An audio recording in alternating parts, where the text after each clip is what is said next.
Y llegó el profesor Peralta, Gonzalo Peralta, pero llegó muy desordenado hoy día. Me está increpando porque según él está resfriado, tiene frío en el fondo. Eso es lo que te pasa, tenés frío. Bienvenido. Muchas gracias, profesor. muchas gracias, doña Andrea. Aquí ya muy escuchamos gentil. la canción del diablo, muy gentil, retándote, de manera tal que ahora con suavidad nos tratamos muy con amor. bien, ok, ya estamos, ¿Cómo estamos? Parejitos. Bien, saliendo de un resfrío del fin de semana que me tuvo medio acoquinado, ¿no? Perfecto, ya. Sí, y eso. él lo que está diciendo es que según él fui yo la que se lo pegó, pero eso no es verdad, porque yo estoy aquí presente incólume, pero es verdad que un día que no vine, es verdad. Pero mucho...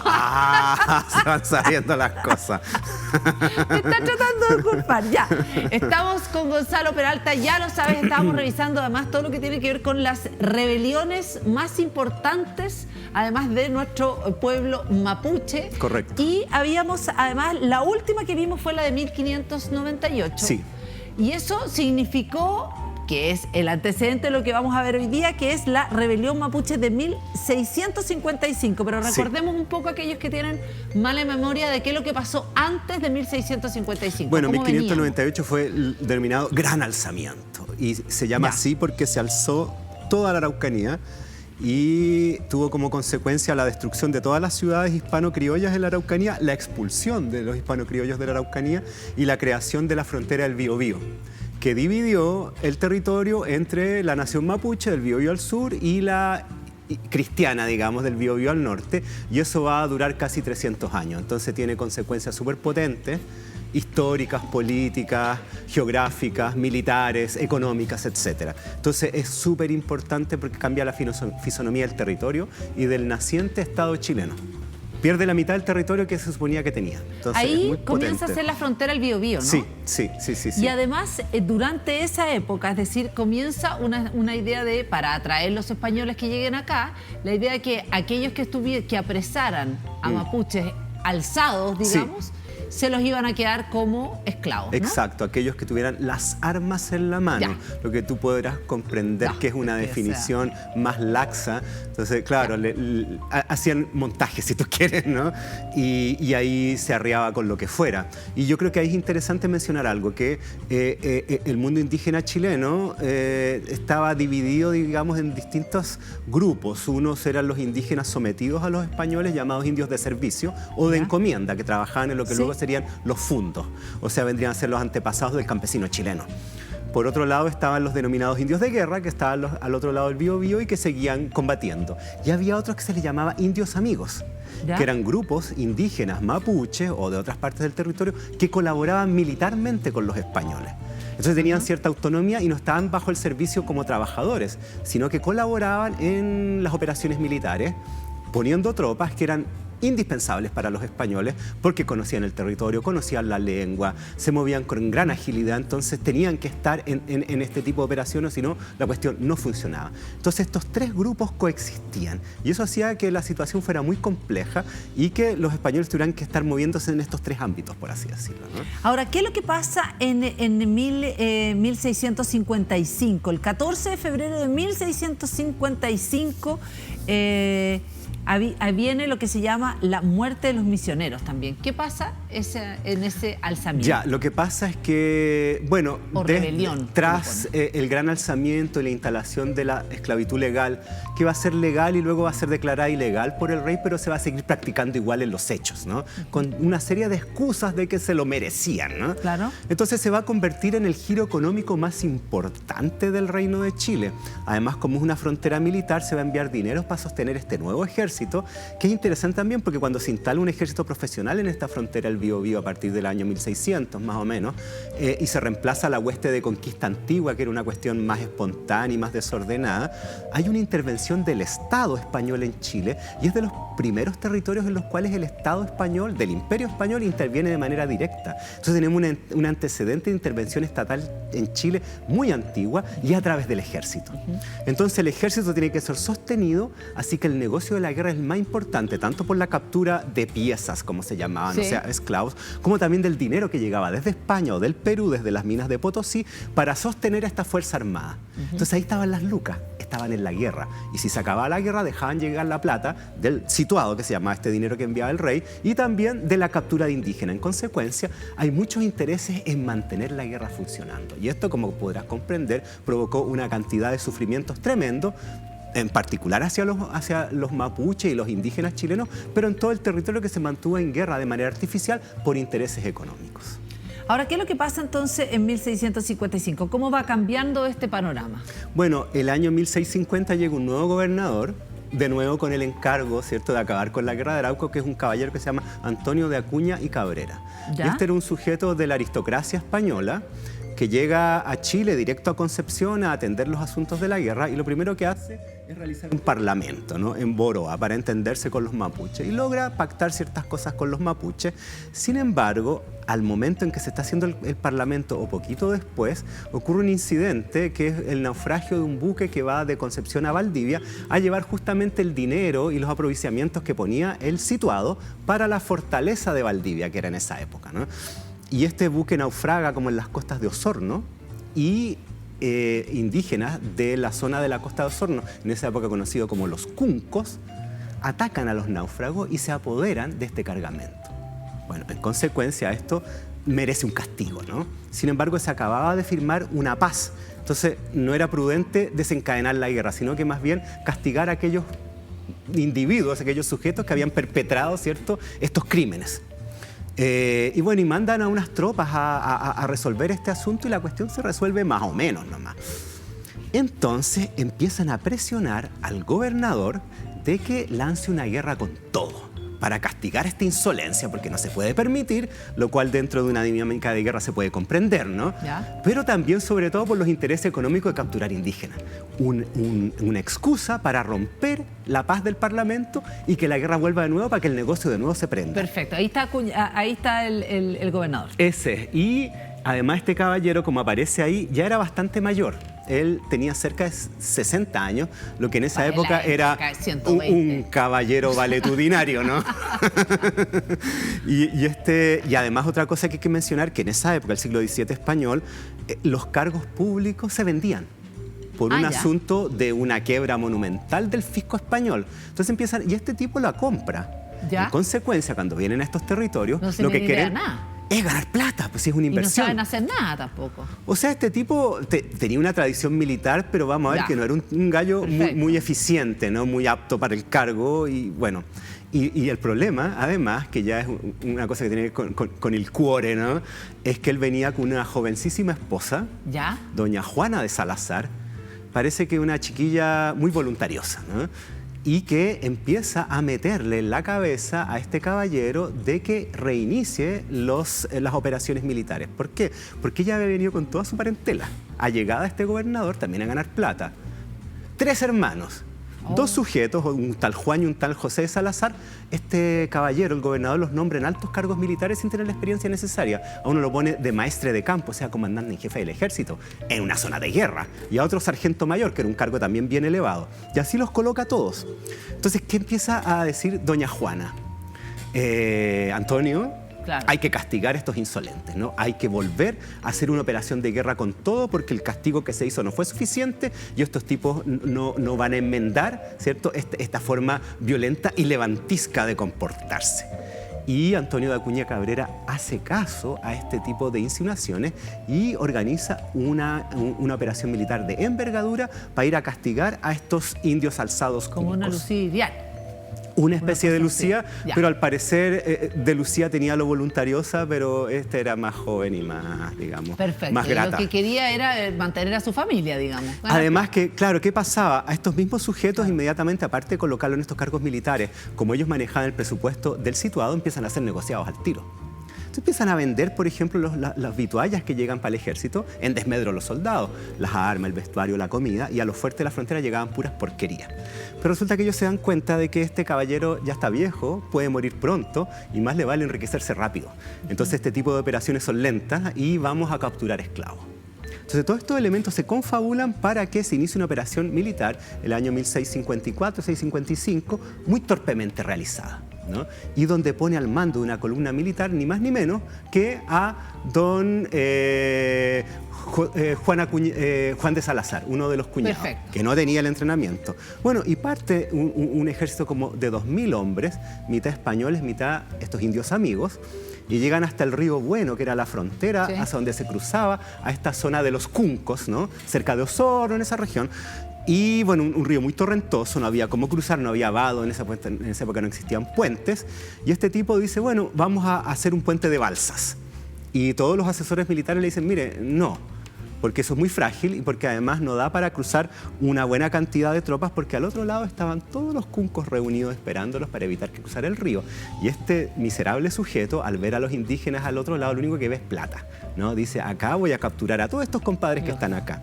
Entonces arma este puente de balsas, se sube un primer destacamento de 200 españoles. Aquí tenemos a Juan de Salazar. Ah, mira, ahí está el infame, no conocía esta ilustración. Bueno, y cruzan al otro lado y claro, inmediatamente se lanza todo el ejército mapuche encima y estos 200 son exterminados. A la vista de sus camaradas que ven cómo los hacen bolsa. Y a este sujeto no se le ocurre mejor idea que enviar otro destacamento contra todas las prevenciones de los oficiales veteranos. Y este otro destacamento ni siquiera alcanza a llegar al otro día porque el puente se desarma y mueren todos ahogados. O sea, de un ejército de 2000 hombres pierde 400. ¿No? Y se da vuelta y vuelve a Concepción. Esa es la gran operación de Juan de Salazar. Entonces, bueno, en Concepción un juicio a este miserable, ¿no? Y le hacen un juicio y doña Beatriz mueve ahí sus palillos, se consiguen testigos y finalmente se termina declarando que en realidad él es una víctima de las circunstancias, que la operación militar estaba impecable, que su desempeño era excelente y que debían darle más tropas para ir a vengar esto. Bueno, se empieza a organizar un nuevo ejército y los indígenas dicen, no, esto ya basta, ¿no? Y en particular aquellos que eran los indios amigos, porque eran enviados a estas operaciones militares, claro, y iban de carne de cañón. Por supuesto, entonces eran nosotros los puestos, no claro, estamos dispuestos a ir a esta cuestión de nuevo. Y todos los fuertes españoles o los soldados o los oficiales españoles de la frontera se empiezan a dar cuenta que esto no hay que hacerlo porque se va a provocar un alzamiento. Y ojo, la esclavitud de los mapuches, muchos de los indios esclavos eran llevados al Valle Central chileno y sobre todo la zona, digamos, del Maule y el Ñuble. ¿Ya? Entonces estaban trabajando en las haciendas de manera esclava. ¿Y qué pasa? Cuando se lanza esta segunda operación militar, ahora a cargo de don José Salazar, de nuevo con un... El hermanito. El hermanito, ¿ya? Claro, el maestre de campo. El día 14 de febrero hay un alzamiento en todo el territorio, desde Osorno hasta Talca, no solo Araucanía. Ya. O sea, entonces, cruzando, digamos... Claro, ¿y cómo empieza el alzamiento? En la madrugada de ese día, con los indios de servicio, en las haciendas. Se alzan en la mañana, se toman los lugares, degüellan a sus, entre comillas, amos, queman y saquean los emplazamientos y secuestran animales, mujeres y niños. Y parten de vuelta a la Araucanía. 400 estancias arrasadas en un día. Mientras, al otro lado del Biobío, se alzan los indios de guerra y atacan los fuertes. Un desastre. Un desastre mayúsculo, mayúsculo, mayúsculo. Y bueno, y Acuña y Cabrera, viendo cómo se le viene todo abajo, y está en uno de los fuertes de la frontera, en Reres. Y lo primero que hace es arrancar. No se queda en el fuerte defendiendo la frontera, sino que huye a Concepción en una larga caravana. Que hace don Juan y don José lo mismo. Uno que está en la Mariquina huye a Valdivia después con barco, arrancando. Y en la huida, imagínate las escenas. 6.000 caballos, los degüellan a todos para que no queden en manos de los mapuches. Y en el caso de don José, estaba en el Fuente de Nacimiento, ¿en el Nacimiento? Sí, me parece que sí, y decide también huir. Mientras que todos le decían, oye, quédate acá, este fuerte está bien emplazado, estamos mejor acá. Y esos fuertes, ojo, tenían poblaciones aledañas, no eran puros soldados, porque se instalaban en los alrededores, se creaba una cierta economía. De hecho, muchas ciudades surgieron de esos fuertes. Dice, no, vamos a arrancarnos de acá, y se sube al río Biobío para llegar hasta Concepción. Le dicen, no, porque estamos en verano, el torrente es bajo, vamos a encallar. No, arranquemos. Y sube a toda la población de estos fuertes, más a todos los soldados, y empiezan a navegar por el Biobío, seguidos por 4.000 guerreros mapuches por la orilla, esperando que estos encallaran. Y los buques, las balsas empiezan a encallar, bueno, empiezan a tirar el cargamento, el bagaje, ¿y sabes lo que hacen después? Arrojan a mujeres y niños para poder seguir flotando. Y así van dando vueltas hasta llegar a la zona de Santa Juana, donde encallan definitivamente. Y ahí los mapuches los atacan y los exterminan a todos, ¿no? Y don José de Salazar termina ahogado. Esas son las noticias que llegan a Concepción. Todo el reino alzado, el ejército casi totalmente destruido por la torpeza de estos imbéciles, por su ambición, ¿cierto?, por su codicia, y bueno, están en Concepción y el pueblo de Concepción se levanta en contra de Acuña y Cabrera, que había llegado arrancando del fuerte donde estaba, ¿no? Y el pueblo y cabildo de Concepción van al domicilio de este sujeto al grito «Viva el rey, muera el mal gobierno», para deponer a este sujeto. Y este miserable se esconde en una piecita y de ahí arranca por una ventana y se va a arrimar con los jesuitas para que lo cuiden, ¿no? Y manda comunicaciones a Santiago pidiendo ayuda, ¿no?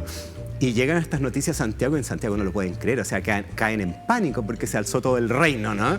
Y hasta aquí nomás llegamos, o sea, esto se acabó. De hecho, es tanto el miedo que, por ejemplo, se capturan unos indios en Melipilla, acá, creyendo que va a pasar lo mismo, y los ahorcan en la Plaza de Armas de Santiago, aquí al ladito, como escarmiento. Como escarmiento para que no... Para que no se alcen los otros, ¿no?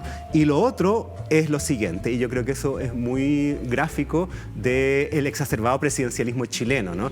Las autoridades de Santiago, de la Real Audiencia, que era algo así como la Corte Suprema de la época, ¿no? Los tribunales de justicia, porque también tenían jurisdicción política, porque era medio mezclado el asunto, dicen ya, este Acuña y Cabrera hay que sacarlo, pero nosotros, no estos tipos.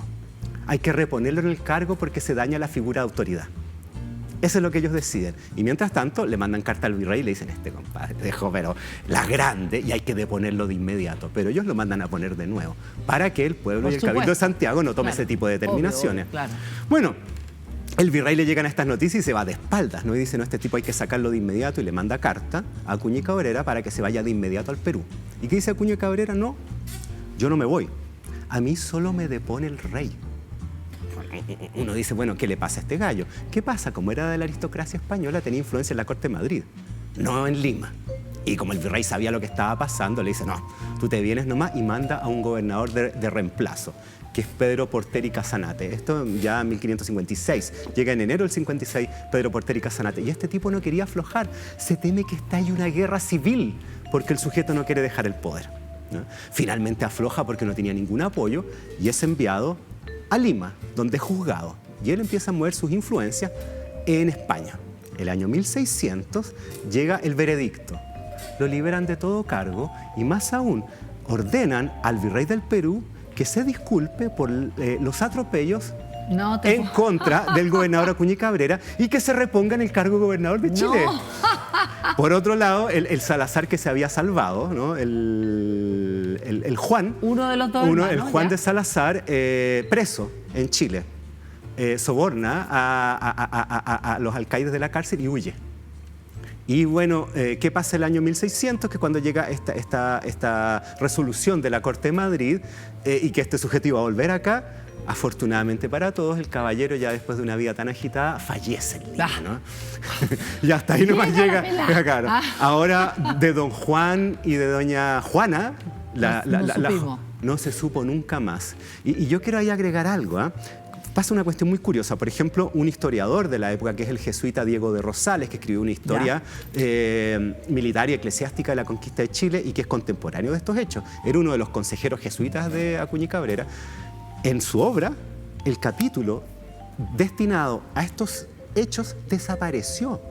Y desapareció en el siglo XVII. No había nada en ningún lado. Nadie sabía nada de esto. En la década de 1870, Miguel Luis Amunátegui descubre estas cuestiones y la publica. Y finalmente se sabe la historia entera, ¿sabes cuándo? En 1967. ¿Por qué? Porque se descubre la crónica de Jerónimo de Quiroga, que era un maestre de campo de la época, que participa en estas campañas militares, que es testigo directo de estos actos y que lo escribe en su crónica. Y ahí recién se conoce todas las tropelías que había cometido este sinvergüenza.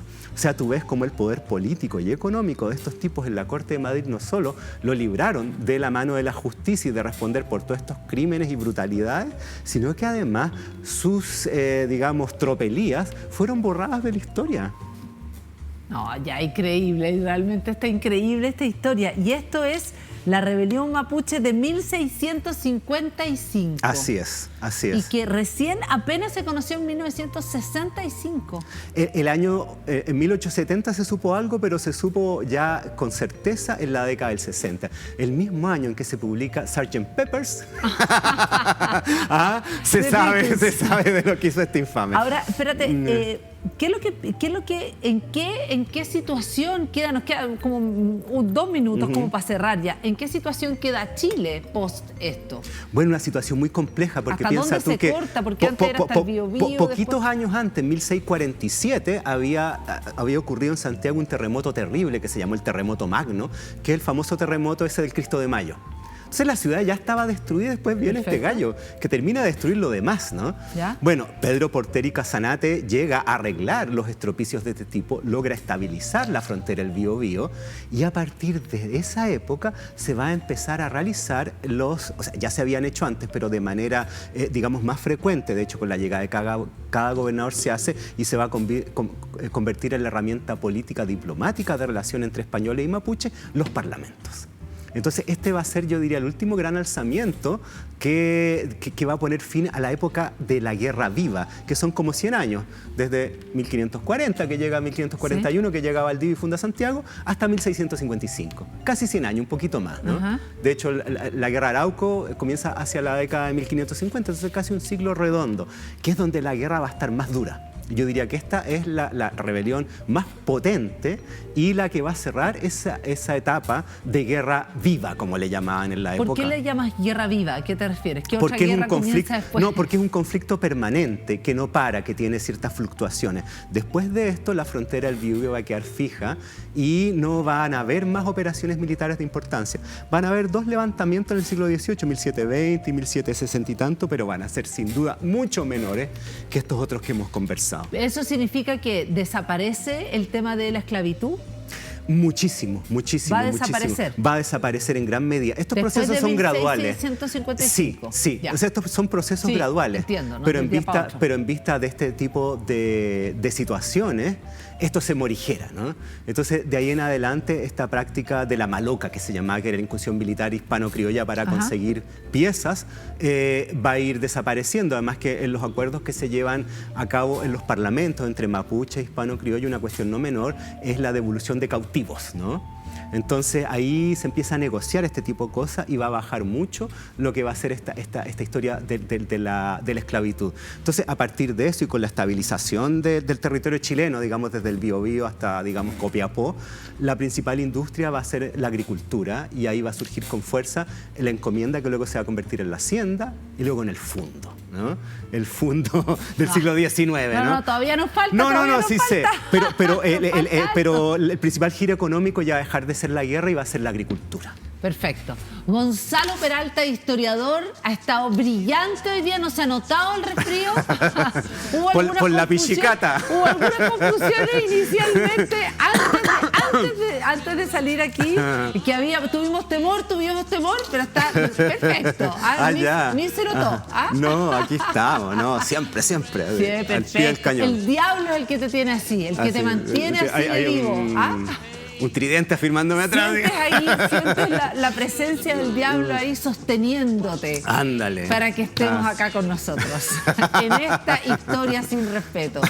Muchas gracias por estar con nosotros. No, gracias a ti, Andrea. Excelente conocer de nuestra historia, de los alzamientos, de cómo Chile se ha formado, se ha reformado 1000 veces. La verdad que es bien impresionante en base, además, la muerte de muchos y muchas, es muy impresionante, la muerte, corrupción, abusos, en fin, ¿no? El desprecio por la vida humana, así nomás. Impresionante. Muchas gracias, Gonzalo, porque nos abres además la cabeza. Y nosotros nos vamos acá en Cadena Nacional, terminamos el día de hoy, seguimos mañana, por supuesto, estás en Día X. Chao.